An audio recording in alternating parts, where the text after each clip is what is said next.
अस्सलाम वालेकुम फ्रेंड्स, उम्मीद है आप सब ठीक होंगे। आज की इस वीडियो में मैं बताने जा रहा हूं कि गूगल ड्राइव जो है, गूगल की एक ऐसी एप्लीकेशन है जिसमें आप जो है वो चीज़ें स्टोर कर सकते हैं, अपनी डॉक्यूमेंट स्टोर कर सकते हैं और उनको बाद में ऑफलाइन आप देख भी सकते हैं। इसके लिए आपको कोई एसडी कार्ड, कोई मेमोरी कार्ड वगैरह की ज़रूरत नहीं पड़ेगी और आपको ये भी डर नहीं होगा कि आपकी जो उसमें चीज़ें हैं वो खो चुकी हैं, क्योंकि आप किसी भी मोबाइल से अपने जीमेल अकाउंट से लॉगिन होके आप उन चीज़ों को देख सकते हैं, डाउनलोड कर सकते हैं।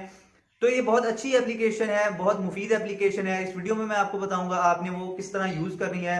तो इस वीडियो को कंप्लीट देखिएगा, स्किप मत कीजिएगा, ताकि आपको इस मुफीद एप्लीकेशन, एक जबरदस्त एप्लीकेशन के बारे में जो है वो कंप्लीट इन्फॉर्मेशन हो सके और आप इसको इस्तेमाल भी कर सकें। जैसे कि आप जानते हैं कि गूगल की काफी सारी एप्लीकेशंस हैं जो कि हम डेली बेसिस पे यूज करते हैं, जैसे कि जीमेल हो गई, गूगल मैप्स हो गए, गूगल अर्थ हो गई, गूगल फोटोज हो गई और गूगल ड्राइव हो गई, जिसे जी ड्राइव भी कहा जाता है। ये गूगल ड्राइव जो है वो बहुत अच्छी एप्लीकेशन है और मैं बहुत अरसे से इसे यूज कर रहा हूँ। अगर आप स्टूडेंट हैं और अगर आपने काफी जगह अप्लाई करना होता है और आप चाहते हैं कि आपकी जो है वो डॉक्यूमेंट्स हमेशा जो है डॉक्यूमेंट सेव रहें, वो कभी गुम ना हो, तो इसलिए इसके लिए मैंने जो है उनको स्कैन करके, एक एप्लीकेशन है कैम स्कैनर, जिसके बारे में मैं वीडियो बनाने वाला हूं। वो आप वीडियो बाद में इसमें मैं लिंक ऐड कर दूंगा, वो भी आप देख सकते हैं। उससे मैंने स्कैन करके गूगल ड्राइव पे अपलोड कर दी हुई है। अगर मुझे कोई भी फॉर्म फिल करना होता है ऑनलाइन और अगर उसमें मुझे डॉक्यूमेंट्स चाहिए हो, तो मैं फौरन किसी भी मोबाइल से, किसी भी कंप्यूटर से अपनी उन डॉक्यूमेंट्स को अपनी जी ड्राइव की ईमेल से लॉगिन करके, डाउनलोड करके वहां से मैं इजीली वहां से अपलोड कर सकता हूं अपनी एप्लीकेशन फॉर्म में। इसके लिए मुझे हर वक्त अपनी डॉक्यूमेंट्स अपने साथ नहीं रखनी पड़ी। तो फ्रेंड्स, सबसे पहले आपने प्ले स्टोर ओपन करना है। प्ले स्टोर में ओपन करने के बाद आपने सर्च बार में यहाँ पे लिखना है गूगल ड्राइव। गूगल ड्राइव जो है ये अक्सर जो है वो फ़ोन्स जितने भी आते हैं, सैमसंग के हो गए, ओप्पो के हो गए, ये इनमें ऑलरेडी इंस्टॉल्ड होता है, सिर्फ आपको अपडेट करने की ज़रूरत होती है। अगर आपने ये अपडेट की हुई है, इंस्टॉल की हुई है, अगर आपके ये मोबाइल में इंस्टॉल नहीं है तो यहाँ से आप इंस्टॉल कर सकते हैं। इंस्टॉल करने के बाद, अपडेट करने के बाद आपने एप्लीकेशन को ओपन कर लेना है। जैसे ही आप एप्लीकेशन को ओपन करेंगे तो जो ईमेल आईडी, जीमेल आईडी आपके मोबाइल में लगी हुई होगी, ये खुद ब खुद उससे लॉगिन हो जाएगी। मतलब जो भी आईडी आपके मोबाइल में इस वक्त चल रही होगी, तो ये खुद ब खुद उसको पिक कर लेगी और ये ऑटोमेटिकली ऑन हो जाएगी और इस तरह इसका इंटरफेस जो है वो आ जाएगा। उसके बाद जो आपने एक काम पहला करना है, वो यहाँ पे ये आप डॉट्स देख रहे हैं, 3 लाइनें, इनको प्रेस करना है। प्रेस करने के बाद आपने यहाँ पे जाना है सेटिंग्स में। सेटिंग्स में जाने के बाद आपने स्क्रॉल करना है नीचे की तरफ। नीचे की तरफ स्क्रॉल करेंगे तो ये आपको एक सेटिंग आ रही होगी। ये सेटिंग आपने ऑफ़ कर देनी है, क्योंकि इसमें लिखा हुआ है कि आप जो भी तस्वीर आपने या कोई भी फ़ाइल आपने इसमें सेव करनी है तो वो सिर्फ़ जो है वो वाईफाई के थ्रू सेव करनी है। तो आपने इसको ऑफ़ कर देना है, क्योंकि अगर आप वाईफाई पे नहीं होंगे तो ये आप यूज़ नहीं कर पाएंगे, आप कोई भी तस्वीर को अपलोड और डाउनलोड नहीं कर पाएंगे। तो इसमें जो स्टोरेज आपको मिलती है वो है 15 GB की स्टोरेज मिलती है आपको। इसमें आप 15 GB के अंदर कोई भी चीज़ इसमें स्टोर कर सकते हैं और फिर अपनी ईमेल आईडी लगा के किसी भी मोबाइल में, किसी भी कंप्यूटर में अपनी वही चीज़ जो है, जो आपने अपलोड की हुई है, वही चीज़ आप दोबारा उसमें हासिल कर सकते हैं। उसके बाद मैं आपको बताता हूँ कि आपने वो कोई भी चीज़ जो है वो अपलोड कैसे करनी है। सबसे पहला तरीका तो ये है, आप यहाँ पे जो प्लस का निशान है इस पर क्लिक करेंगे। इस पर क्लिक करने के बाद आपको यहाँ पे 6 चीज़ें नज़र आएंगी। ये स्कैन है, यहाँ से आप अपनी डॉक्यूमेंट स्कैन करके भी अपलोड कर सकते हैं। ये अपलोड है, आप डायरेक्टली अपनी पिक्चर, अपना PDF फाइल या कोई भी APK से लेके कुछ भी आप इसमें जो है वो अपलोड कर सकते हैं। ये फ़ोल्डर है, इस पर क्लिक करके आप न्यू फ़ोल्डर भी बना सकते हैं। फॉर एग्ज़ाम्पल मैंने इस पर क्लिक किया तो ये न्यू फ़ोल्डर आ गया। इस पर मैंने क्रिएट पे बटन दबाया तो ये न्यू फ़ोल्डर जो है वो बन गया। अब मैं दोबारा प्लस के निशान पे क्लिक करूँगा।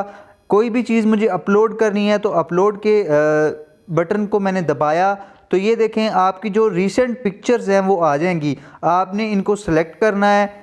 तो जैसे ही आपने चीज़ें सेलेक्ट कर ली हैं तो आपने ओपन पे क्लिक करना है। जैसे ही आप ओपन पे क्लिक करेंगे तो ये आप आपसे एक रिक्वेस्ट मांगेगा, आपने उस पर अलाउ कर देना है। आप जैसे ही अलाउ करेंगे तो ये चीज़ें जो हैं वो अपलोड होना शुरू हो जाएंगी। तो ये आप देख रहे हैं, आप इजीली यहाँ से पिक्चर्स को जो है वो अपलोड कर सकते हैं। अगर आप यहाँ से नहीं करना चाह रहे तो आप डायरेक्ट अपनी गैलरी में जाएंगे।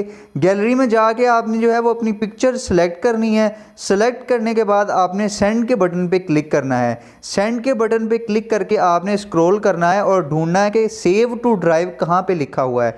ये आप देख रहे हैं, ये जो है सेव टू ड्राइव लिखा है। मैंने इस पर क्लिक किया तो ये मुझे बता रहा है कि जो सेव टू ड्राइव का ऑप्शन आ चुका है। पहले पे आप देख रहे हैं कि अकाउंट कौन सा है। अगर आपके मोबाइल में दो से ज़्यादा अकाउंट है तो यहाँ से आप सेलेक्ट करके उस अकाउंट में जो आपने चीज़ ट्रांसफ़र करनी है वो यहाँ से वो अकाउंट सेलेक्ट करेंगे।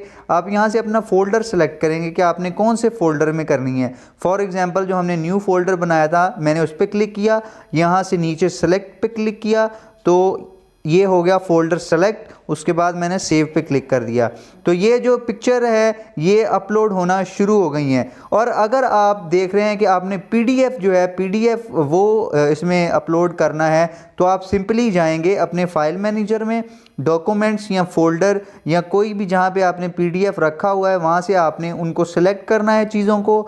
यहाँ से सेंड का बटन या शेयर का बटन दबाना है अपने मोबाइल से। वही आप देख रहे हैं सेव टू ड्राइव वाला ऑप्शन, उस पर आपने क्लिक कर देना है। क्लिक करने के बाद फ़ोल्डर आप यहाँ से सिलेक्ट कर सकते हैं। फ़ोल्डर सेलेक्ट करने के बाद आपने जो है वो सेव का बटन, सेव जो नीचे आप देख रहे हैं राइट साइड पे सेव का निशान आ रहा है, उस पर आपने क्लिक कर देना है। तो ये आप देख सकते हैं नोटिफिकेशन बार में लिखा हुआ आ रहा है अपलोडिंग फाइल्स। ये अपलोड हो जाएगी, आपकी जो भी पहले वाली फ़ाइल्स हैं वो अपलोड हो रही हैं। उसके बाद ये 2 फाइल्स जो हैं वो आपकी गूगल ड्राइव में वो सेव हो जाएंगी। तो इनको आप कहीं से भी जो है वो डाउनलोड कर सकते हैं और कहीं से भी आप अपने अकाउंट में लॉगिन होके जी ड्राइव, आपने सिंपली जाके गूगल क्रोम में लिखना है गूगल ड्राइव, वहाँ इसकी वेबसाइट आ जाएगी। वेबसाइट में आपने लॉगिन होके ये चीज़ें आप कहीं से भी जो है वो डाउनलोड कर सकते हैं। और यहाँ पे एक ऑफ़लाइन का भी फ़ीचर है। ऑफ़लाइन के फ़ीचर पे आप क्लिक करके यहाँ से फॉर एग्ज़ाम्पल ये मेरी एक फ़ोटो है जो मैं चाहता हूँ कि ये इंटरनेट के बगैर भी मैं यहाँ से ओपन कर सकूँ। तो ये राइट साइड पे ऊपर 3 डॉट्स हैं, इन 3 डॉट्स पे मैं क्लिक करूँगा और फिर ये आप देख रहे हैं तीसरे नंबर पे लिखा हुआ है मेक अवेलेबल ऑफलाइन। इस पर मैंने क्लिक किया तो ये डाउनलोड होना शुरू हो जाएगी। डाउनलोड होकर ये यहाँ पे लिखा हुआ आ जाएगा कि ये वीडियो जो है या ये फ़ोटो जो है वो आपको ऑफलाइन भी अवेलेबल होगी। अगर आपका इंटरनेट नहीं है फिर भी आप इसको देख सकते हैं। दूसरा इसमें जो फ़ीचर है, अगर मैंने ये फ़ोटो यहाँ से जो है वो डिलीट कर दी है, तो आपने ये दोबारा कैसे हासिल करनी है। ये लेफ़्ट साइड पे 3 जो लाइंस हैं इस पर क्लिक करना है और तीसरे नंबर पे ट्रैश का जो ऑप्शन है इस पर आपने क्लिक करना है। जैसे ही आप ट्रैश पे क्लिक करेंगे तो आप देख सकेंगे कि ये फ़ोटो जो अभी आपने डिलीट किया है या कुछ महीना या 2 महीना जो है वो भी अगर हो जाए तो कोई मसला नहीं है, आप यहाँ से रिकवर कर सकते हैं। आपने इस पर लॉन्ग प्रेस करना है। लॉन्ग प्रेस करने के बाद जो है वो ये वाला बटन जो आप देख रहे हैं स्क्वायर सा, इस पर दबा देना है आपने, या ये 3 जो डॉट्स आए हैं इस पर दबा के आपने रीस्टोर जो पहला ऑप्शन है इस पर क्लिक कर देना है। तो ये जो फ़ोटो है ये देखें वापस यहाँ पे रीस्टोर हो चुकी है। और अगर आप चाहते हैं कि जो भी आपने फ़ाइल या जो भी आपकी पिक्चर है अपलोड की हुई है गूगल ड्राइव में, तो आप चाह रहे हैं कि वो आप डाउनलोड करें, तो आपने वो पिक्चर को ओपन करना है।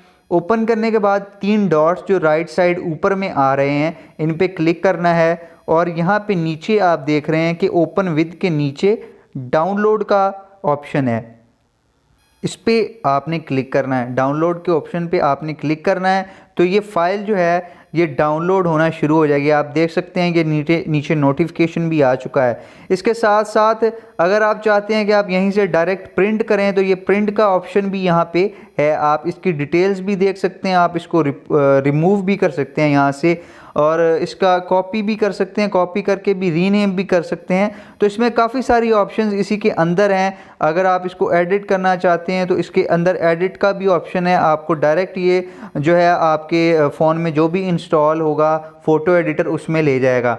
तो आप देख सकते हैं कि ये बहुत अच्छी एप्लीकेशन है गूगल की तरफ से, और मुझे लगता है कि हम सबको ये एप्लीकेशन जो है वो यूज़ करनी चाहिए, इंस्टॉल करनी चाहिए, ताकि हमारी जो डॉक्यूमेंट्स हैं, जो ज़रूरी तस्वीर वगैरह हैं, वो हम इसमें सेव कर सकें सारी ज़िंदगी के लिए। और ये बेसिकली स्टूडेंट्स के लिए बहुत अच्छी है, क्योंकि मैं अक्सर औकात अपनी जितनी भी डॉक्यूमेंट्स हैं वो इसमें सेव कर लेता हूँ, क्योंकि अगर मैं कहीं भी जाऊँ, मुझे किसी भी चीज़ की ज़रूरत पड़े तो मैं डायरेक्टली यहाँ से वो डाउनलोड करके प्रिंट भी करवा सकता हूँ।